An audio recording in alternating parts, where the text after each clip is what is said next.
Donc ça, c'est les derniers SMS que les garçons nous ont envoyés depuis le téléphone satellitaire quand ils étaient en train d'arriver, de franchir la ligne d'arrivée à la Barbade. Donc voilà, ça faisait plaisir à lire enfin les derniers messages.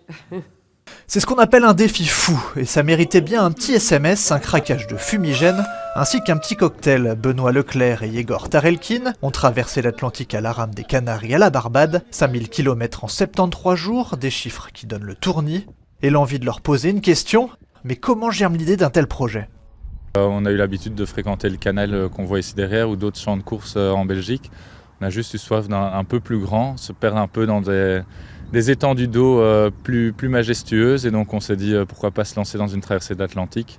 Et donc il y a 3 ans, Yegor est venu avec l'idée, j'ai tout de suite sauté dans le bateau. Les deux compères n'étaient pas des néophytes puisqu'ils ont pratiqué l'aviron depuis leur enfance et à un bon niveau. Chapeauté par Roger Polspoul au Cercle des Régates de Bruxelles, Benoît a participé à plusieurs championnats du monde junior. Ensemble, ils ont été champions de Belgique. Malheureusement pour eux, avant la traversée, la préparation du bateau leur a demandé beaucoup de temps et d'argent, de quoi perturber leur entraînement dans les derniers moments. Les 5-6 premiers mois, on a su s'entraîner convenablement à raison de 5-6 fois semaine, plus ou moins, avec des séances parfois de plus de 3 heures en fonction des entraînements donnés. Mais après, avec la préparation du bateau qui prenait du retard, là on a dû commencer malheureusement à sacrifier un peu la préparation physique pour qu'on puisse avoir un bateau prêt au départ en décembre. Pendant ce périple, il y a donc eu des moments de bonheur et on ne va pas se mentir, beaucoup de galères. Pour y arriver, les deux avironistes ont dû puiser dans leurs réserves et rester zen. En 73 jours, ça serait vraiment un beau achievement si on n'avait pas d'embrouille. Mais oui, on a à un moment eu un peu trop de casse matériel et du coup les passions étaient un peu chauffées à blanc.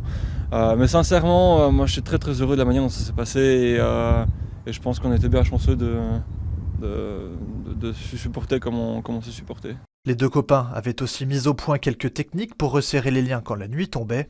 Et donc on devait amener une chanson, expliquer pourquoi cette chanson a de l'importance. Et donc c'était en général aussi un moment riche en échanges.